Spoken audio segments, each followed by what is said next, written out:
Unoshayiwa simba, Mwari vachakupa une simba shoma, Mwari Mwari vachawedzera ndiye musiki wenyika wenyika nezvinhu nezvinhu zvose zvose imba imba naMwari naMwari haunganyadziswi.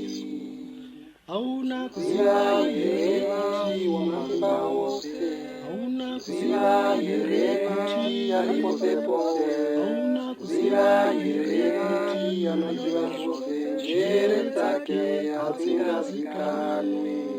hauna Ziva kuziva here here kuti kuti wamamba wose, hauna ziva kuziva here here kuti aripo kuti pose, hauna kuziva ziva here here kuti anoziva zvose, njere dzake hadzingazikanwi.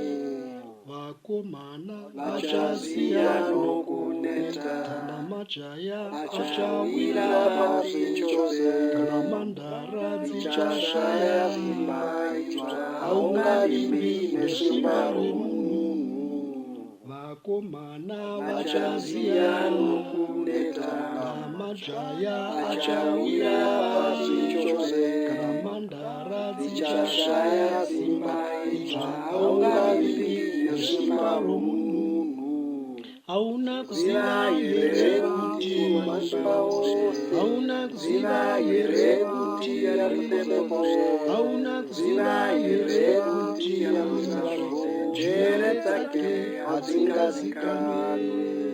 hauna Ziva kuziva here kuti wamamba wose, hauna ziva kuziva here kuti aripo pose, hauna ziva here kuti anoziva zvose, njere dzake hadzingazikanwi. kana wavuna Namo dzakumhokoterana vavengi vavakukumanikidza vakarira Mwari akasiva daisaone ruoko rwaMwari.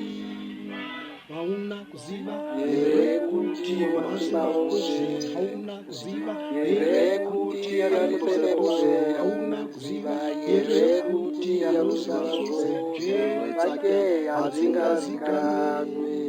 hauna kuziva Here kuti wamamba wose, hauna kuziva here kuti aripo pose, hauna ziva here kuti anoziva zvose, njere dzake